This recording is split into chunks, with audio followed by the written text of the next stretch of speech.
할렐루야. 아멘. 이 시간 하나님께 늘 순종하는 사람이라는 제목으로 같이 은혜를 나누고자 하는데요. 아멘. 순종이라는 말을 우리가 들을 때마다 이 말 뜻을 보면은 이렇습니다.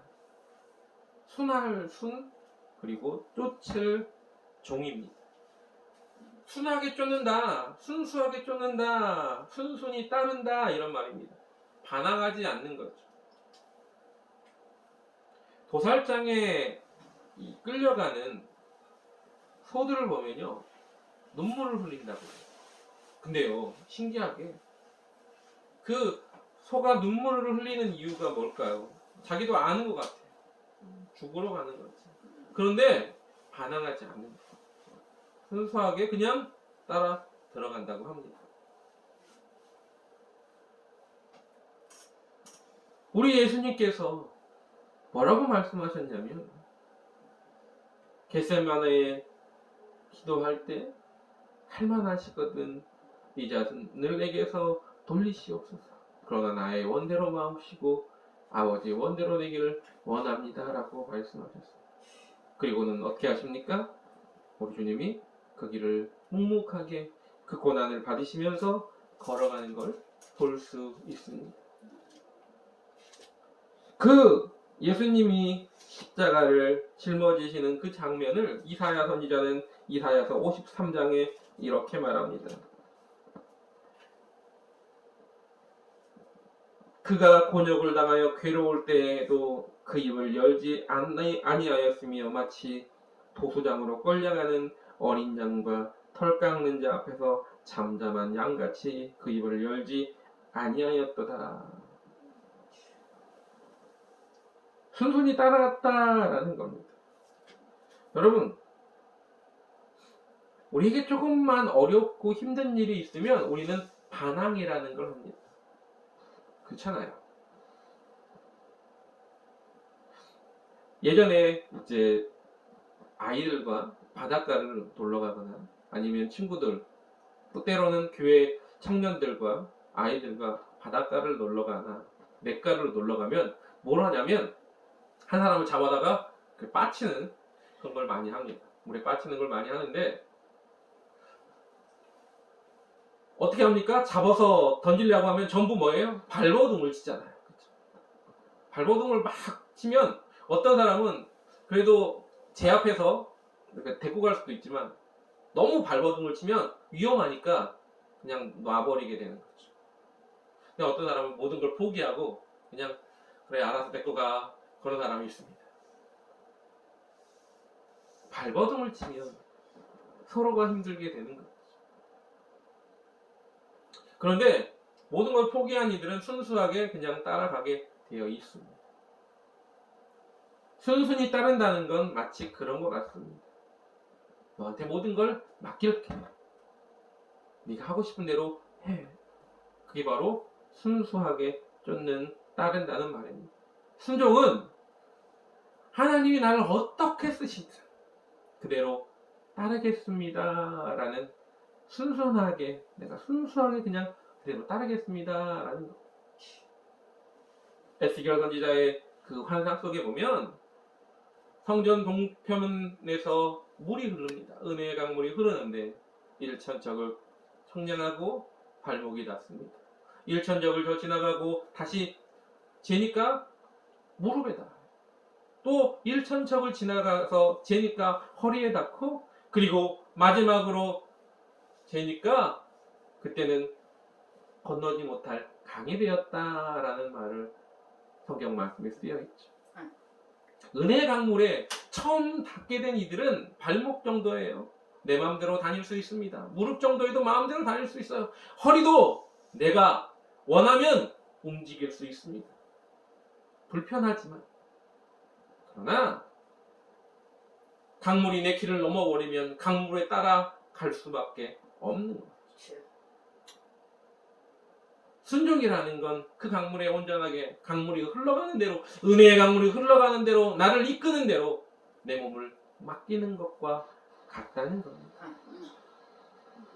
어릴 때 냇가에서 종이배를 띄워가지고 그 종이배가 어디까지 가는가 보려고 이렇게 놔둔 그런 때가 있었죠.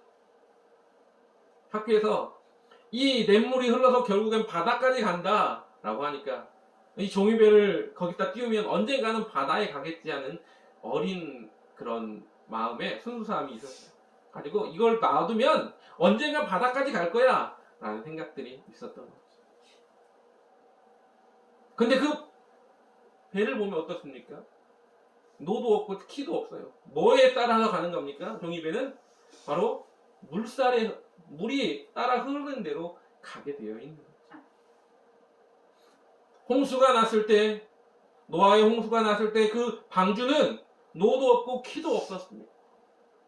오로지 하나님이 이끄시는 대로 가다가 결국 어디에 하나님이 원하시는 장소에 머물게 된 것이죠. 그게 바로 어디입니까? 노아의 방주입니다. 제가 왜 이런 이야기를 드리느냐? 순순하게 따를 때는 하나님이 원하시는 길로 갈 수 있지만, 그러나 거기에 내 뜻이 들어가기 시작하면 뭐예요? 불편하게 되는 겁니다. 하나님 이거 원하지 않는 일인데, 제가 이건 좀 말씀을 들을 때도 그래서 순종이 중요한 이유가 그렇습니다. 말씀에 은혜 받지 못하는 이유가 뭘까요?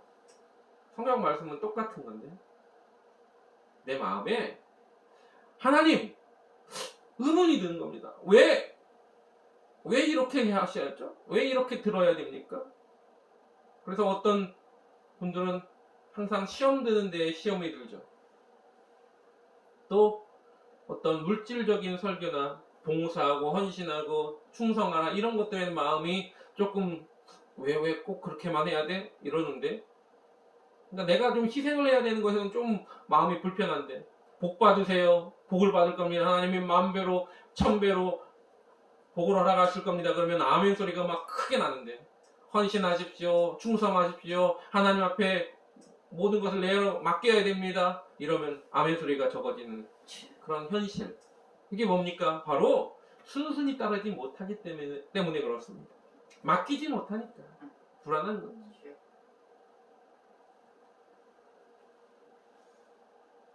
수련회 같은 데를 가서 보면 이제 공동체 훈련이라는 걸 합니다. 그럴 때 한 사람을 가운데 놓고 의자 위에 올려놓고, 그리고 그 사람이 이제 뒤로 그냥 쓰러지는 거예요. 그냥 쓰러지는데 뒤에 있는 조원들이 그 사람을 받쳐야 됩니다. 땅에 떨어지기 전에. 처음부터 받으면 안 돼요. 이 거의 90도 정도로 떨어질 때까지 있다가 받아야 되는 거예요. 얼마나 불안한지 몰라요. 그치? 이렇게 훅 떨어지는데 이걸 딱 받아야 되는 거예요. 저 같은 경우에는 더 불안했습니다. 왜? 내 몸무게가 많이 나가는데 내 몸무게를 버틸 수 있을까라는 생각이죠. 근데 뭐 해야 됩니까? 거기에 필요한 게 믿음입니다. 여러분, 그들에게 완전하게 내가 몸을 맡겼을 때 그들이 나를 받아줄 수 있을까라는 믿음이 거기에 포함이 되는 겁니다. 여러분, 왜 순순히 따르지 못하는 줄 아십니까? 바로 믿음이 없기 때문에 그런 거예요. 히브리서 11장 1절 말씀이 뭐라고 말합니까? 믿음은 바라는 것들의 실상이고 보지 못하는 것의 증거라고 말하죠. 여러분, 성경은요 그냥 한 곳, 믿음만 따로 말하고 순종만 따로 말하고 예배만 따로 말하고 감사만 따로 말하지 않습니다. 성경은요 마치 살아있는 생명체처럼 맞물려 돌아가는 겁니다. 순종하지 못하는 이유가 믿음이 없어서기 때문에 그런 거죠. 이렇게 같이 돌아가는 거예요. 그래서 순종하라고 말할 때는 우리가 어떻게 해요? 믿음이 선행이 되어야 된다는 걸 잊지 마시기 바랍니다. 하나님을 온전하게 믿으면 순순하게 따르게 되어 있습니다. 의심이 들어가니까 순수하게 못 따라가는 겁니다. 그러니까 어떻게 해요? 순수하게 못 따라가니까 흔히 누가 말합니까? 신학교에 들어왔을 때 많이들 물어보죠. 좀 나이가 있으신 분들은 항상 뭐라고 말하냐면 내가 하나님께 맞고 왔다 이런 표현을 많이 쓰세요. 맞고 왔다. 왜요?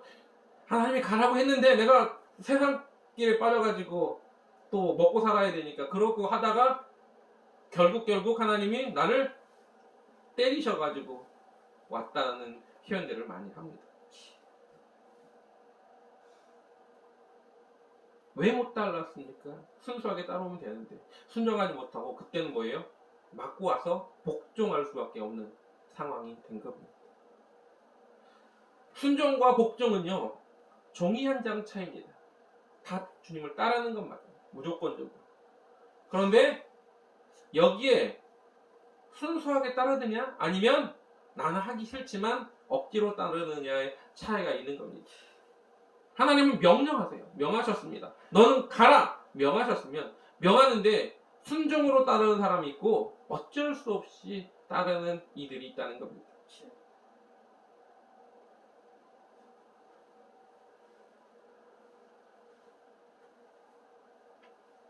1980년 5월 16일이 5월 16일, 5월 18일이 있습니다. 우리가 흔히 말하는 광주 민주화 운동.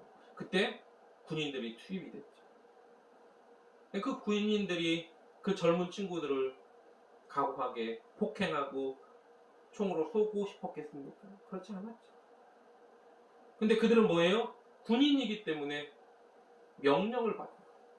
명령을 받아서 어쩔 수 없이 복종한 겁니다. 왜냐하면 군대에서는 준전시나 전시 상황에는 명령을 듣지 않으면 명령 불복종이라는 죄가 포함이 되고 그 명령 불복종이 딱 되면 상관이 그에게 총을 쏴도 그를 사살할 수 있는 권한이 생깁니다. 그러니까 자기도 어쩔 수 없이 복종하게 되는 경우가 생기는 거죠. 순수하게 따르는 순종은 뭐냐면 거기에 같이 적극적으로 동참하는 겁니다. 왜? 그 의견이 그대로 맞다라고. 군부 세력이 쿠데타를 일으켰을 때 그 쿠데타에 적극적으로 동참하는 이들이 있고 어쩔 수 없이 따르는 이들이 있어요. 근데 나중에 보면 어떻습니까? 나중에 재판을 할 때도 적극적으로 따르는 이들, 순수하게 같이 동참한 이들은 뭐예요? 법에 따라서 크게 재판을 받지만 어쩔 수 없이 하는 이들은 뭡니까? 정상 참작이 되어서 그래서 형량이 가벼워지는 걸 볼 수 있습니다. 하나님의 나라에 똑같이 명령을 들었지만 종이 한 장 차이의 일들이 일어나는 거죠. 마찬가지입니다. 하나님 앞에 나아갈 때 하나님의 나라의 일을 하는 데 있어서도 순순히 따르는 이들, 순종하는 이들과 복종하는 이들의 차이가 분명히 있다는 걸 잊지 마시기 바랍니다. 억지로 콧둘려서 소가 일을 하기 싫은데 콧줄에 꿰어가지고 잡아 끄니까 아프니까 어쩔 수 없이 끌려오는 그런 어리석은 자가 되지 마시기 바랍니다. 거기에 필요한 건 바로 믿음입니다. 우리에게 믿음을 그래서 날마다 달라고. 주님이 원하시는 그 길에 내가 확실하게 이것이 믿어진다라는 그 믿음이 우리에게 있을 때 순종이 가능한 것을 잊지 마시기 바랍니다. 아멘. 우리가 순종에 대한 이야기를 할 때 제일 많이 쓰는 성경 말씀이 어디입니까? 바로 사무엘 선지자의 말씀이죠. 순종이 제사보다 낫고 듣는 것이 수양의 기름보다 나으니 라는 표현을 많이 쓰죠. 정말 그러면 순종이 제사보다 나을까? 여러분, 순종이 제사보다 낫느냐?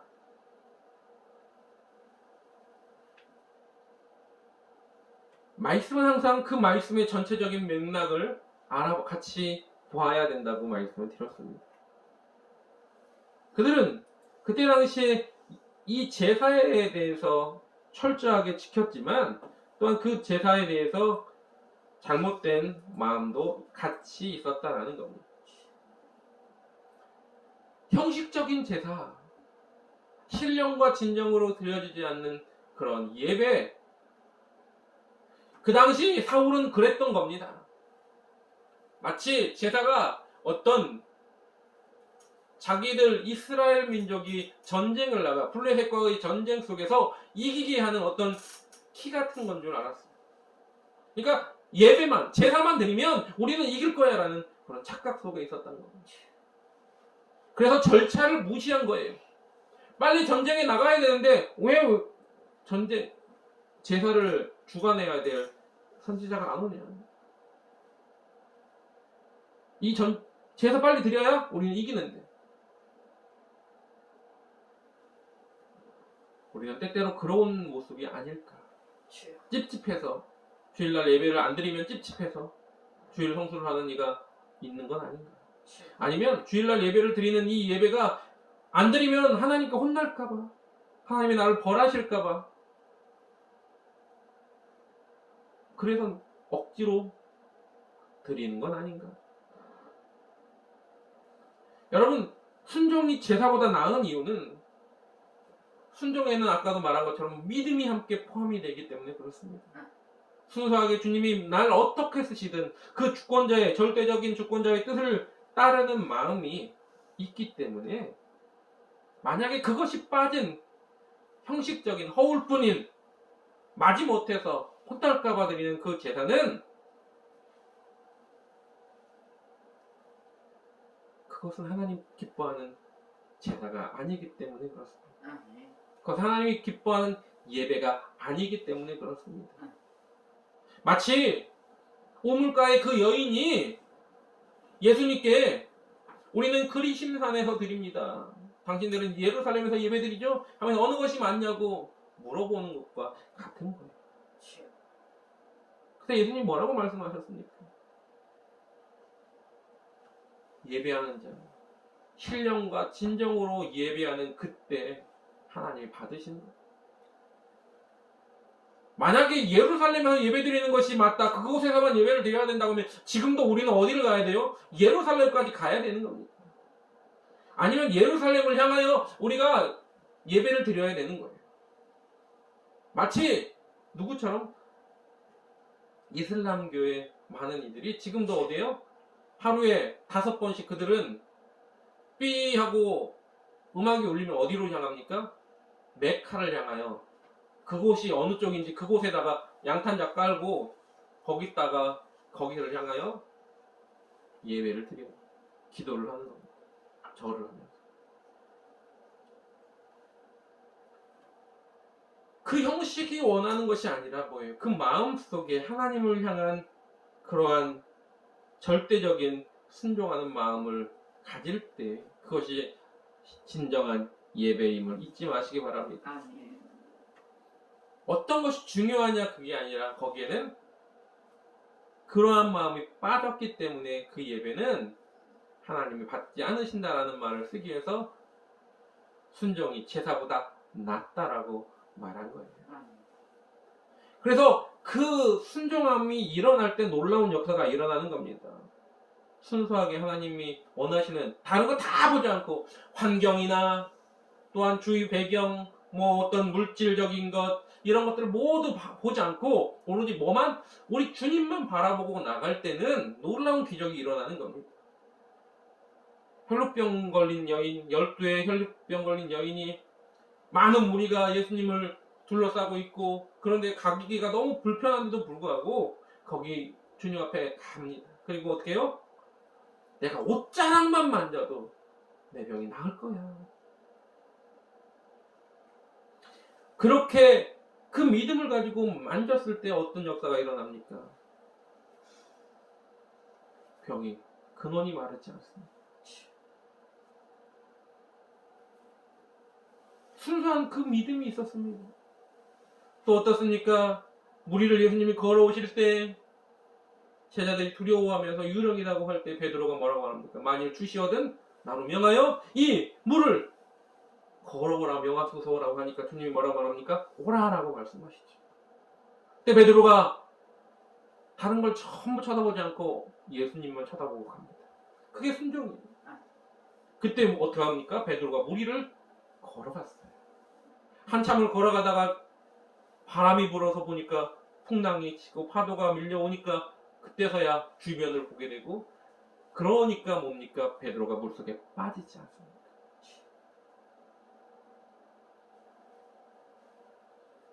순종하면 다른 것을 바라보지 않고 우리 주님만 바라보기 때문에 기적이 나타나지만, 세상을 바라보고 물질을 바라보고 세상의 어떤 환경을 바라보니까 그때는 주님을 바라보지 못하니까, 다른 것에 신경 쓰니까 무리를 걷는 기적이 없어져 버리는 겁니다.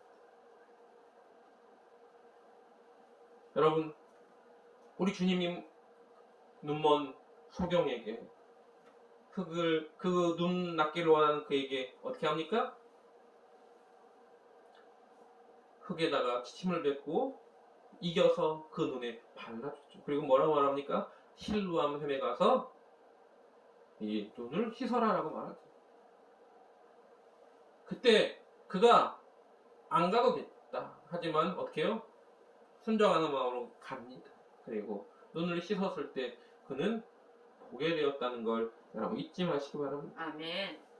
베드로가 또 어땠습니까? 물고기를 잡는데 밤이 새도록 수고했지만 한 마리도 못 잡았어요. 그때 예수님이 뭐라고 합니까? 배 우편에 그물을 던져라.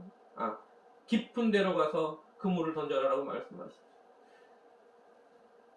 그렇지만 베드로가 뭐라고 말합니까? 내가 밤이 새도록 수고해 아무것도 못 얻었는데 말씀에 의지해서 내가 순종하겠습니다라고 던지죠. 그때 물고기가 너무 많아서 2배에 가득 차고 잠기게 되었다. 그것들이 바로 뭡니까? 순종함의 결과라는 겁니다. 아멘. 순종할 때는 그러한 놀라운 기적의 역사들이 일어난다는 걸 잊지 마시기 바랍니다. 아멘. 거기에 뭐가 필요하다고요? 주변을 돌아보지 않는 믿음, 순수하게 따르는 믿음, 우리 주님만을 향한 우리의 눈이 맞춰져야 된다는 겁니다. 딴 데 바라보면 순종할 수가 없어요. 환경을 바라보는데 내 지금 처지를 바라보게 되면 뭐가 일어날 수가 없는 일이죠. 그러나 우리 주님을 만나보면, 우리 주님만을 바라보게 되면 놀라운 기적의 역사가 일어나는 겁니다. 아멘. 오늘 순종할 때 하나님은 우리에게 역사하세요. 복종보다는 순종이 낫고, 또한 잘못된 형식적인 예배보다는 하나님께 온전하게 집중하는 그러한 예배가 하나님이 기뻐하신다는 걸 잊지 마시기 바랍니다. 아멘. 그런데 그 순종에 오늘 본문에 이렇게 말합니다. 순종을 딴 것으로 바라보기는 어리석은 이들이 생겨요. 많은 이들 중에 사람을 따르는 순종도 있다는 겁니다. 여러분, 순종의 대상이 우리는 항상 하나님임을 바로 알아야 됩니다. 아멘. 잘못된 순종으로 이단에 빠져가지고 다른 데로 흩어져 가랍니다. 얼마 전 뉴스에도 저쪽 외국의 어느 마을에서 집단으로 어린 아이들이 죽었어요. 근데 그 아이들이 죽은 이유가 뭐였습니까? 종교적인 이유였어요. 근데 그게 이단이죠. 여러분, 잘못된 길에 빠지니까 그곳에 진리가 있다고 말하고 그곳에 목숨을 걸고 있는 이들이 생겨나는 겁니다. 오늘 보면 29절에는 이렇게 말합니다. 베드로와 사도들이 대답하여 가로되 사람보다 하나님을 순종하는 것이 마땅하니라. 아멘. 사람 앞에 순종하는 것이 하나님이 기뻐하는 일이 아닙니다. 믿음의 사람은요, 목사님께 충성하는 게 아니에요. 어떤 장로님께 순종하는 게 아닙니다. 어떤 집단의 우두머리에게 순종하는 게 아닙니다. 믿음의 사람은요, 하나님께 순종해야 됨을 잊지 마시기 바랍니다. 아멘. 그래서 하나님께 순종하는 마음을 가졌기에 사도들이 목숨의 위협을 받고도 담대할 수 있었던 겁니다. 초대교회 성도들이 그 톱으로 켜고 불에 타 죽고 짐승들에게 잡아먹히는 그런 상황 속에서도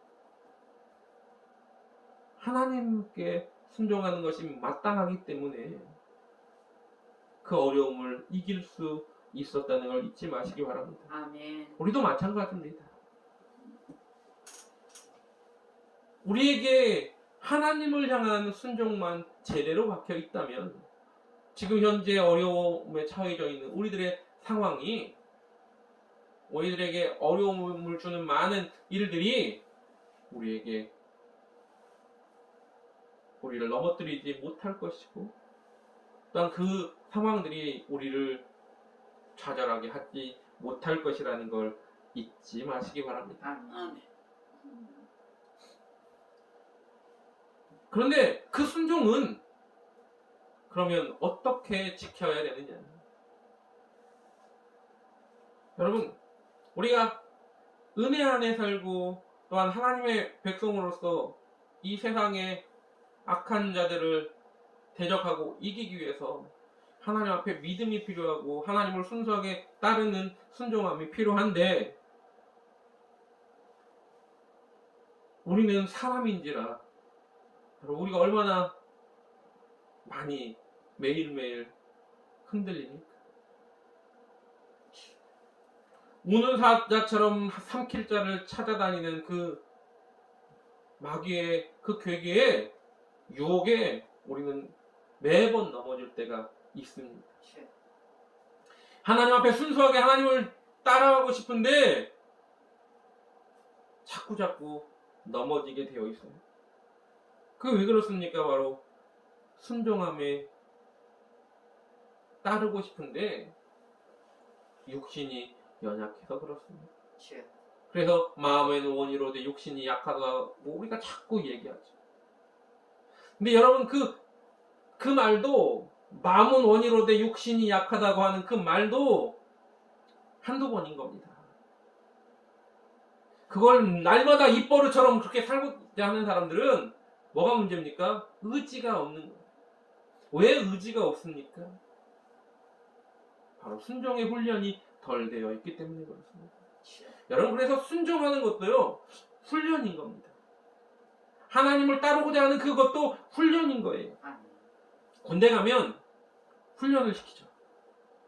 가장 먼저 시키는 것 중에 하나가 뭐냐면 제식 훈련입니다. 앞으로 가, 우양 앞으로 가, 좌양 앞으로 가, 뒤로 돌아가. 뭐 이런 것들을 시킵니다. 그러면요, 이 제식 훈련을 하면 협동심이 생기고요. 그리고 그 다음에 서로를 바라보는 모습들이 생깁니다. 서로 딱 맞추지 않으면 그러면 어떻게 됩니까? 얼차려를 주고 또 반복을 시키죠. 그래서 나중에 되면 정말로 정확하게 움직입니다. 국군의 날 행사 같은 데 보면 딱 맞춰가지고 걸어가는 그런 모습들. 팔을 몇 도 들어야 되고 어느 만큼 들어야 되고 다리는 어느 정도 올려야 되고 그런 것들이 훈련의 반복으로 일어나는 겁니다. 의장대가 총을 막 돌려요. 보면 정말 잘 돌립니다. 총을 따다다다 막 돌려요. 그럼 총이 빙글빙글 돌아가죠. 처음에는 그게 또 가능하냐요? 할까요? 아니죠. 숙달된 반복된 훈련이 있었기 때문에 가능한 거죠. 우리나라 양궁 선수들이 세계에서 가장 야구를 활을 잘 쏘는 선수들이. 근데 활을 잘 쏘기 위해서 그냥 대충 한번 쏜 다음에 잘 쐈네 하고는 쉬면은 그러면 세계 1위가 될까요? 그럼 밤낮 없이 쏴야 그래야 되는 겁니다. 훈련이 필요한 거죠. 농구 선수 중에 지금 농구 선수들은 이제 제가 잘 모르니까. 근데 예전에 농구 선수 중에 가장 잘 쏜 사람이 누구냐라고 물어보면 대부분이 이충희 선수를 이야기합니다. 근데 이충희 감독이 얼마나 많이 슛을 쐈냐면 고등학교 때부터 하루에 1000개씩 슛을 쐈다는 거예요. 한 번도 빼먹지 않고 매일매일 눈 감고도 쏴가지고 들어가게 그렇게 매일매일 슛을 1000개씩 하다. 아무 데나 하나 쏴도 거의 들어갑니다. 그러니까 슛 성공률이 87%가 되죠. 어마어마한 숫자입니다. 뭐 어떻게 그럴 수 있느냐? 매일매일 쐈다는 겁니다. 훈련을 그렇게 했다는 거죠.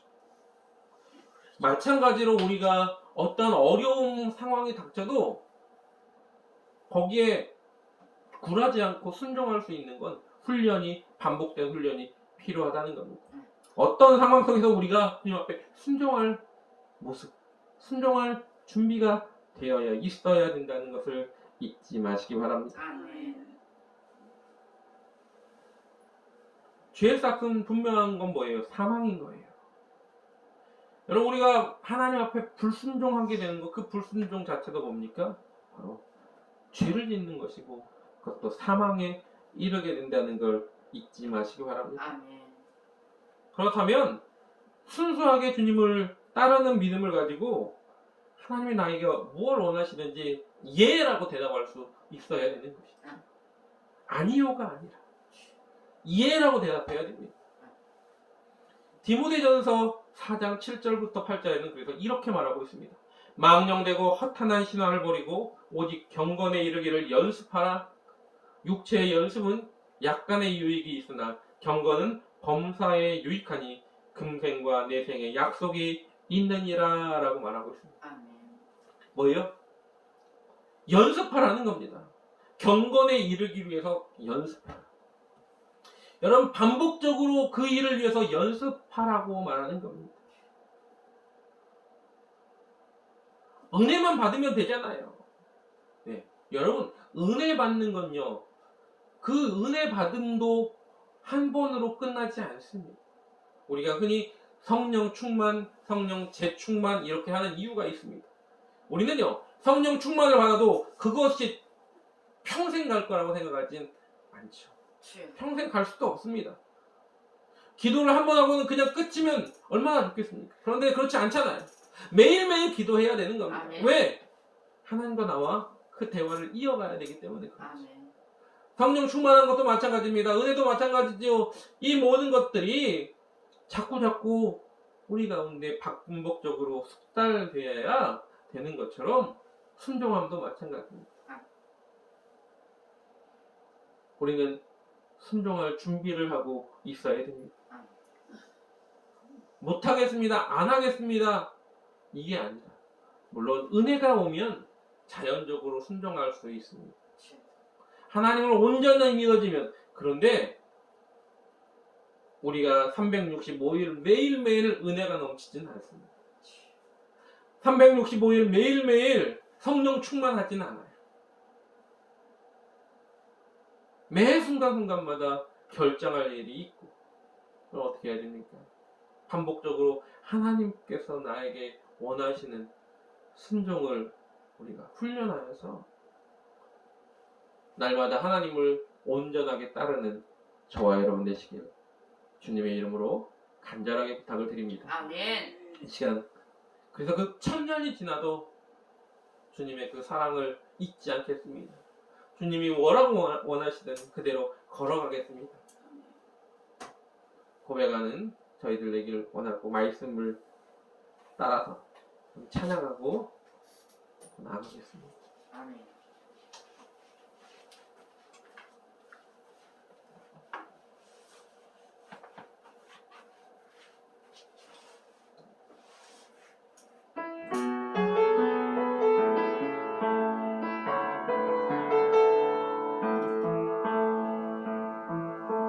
천번을 불러와도 내 눈에 눈물이 멈추지 않는 것은 십자가의 그 사랑, 나를 살리려 지신 그 십자가, 모든 불과 피 나의 더러운 죄 씻으셨네.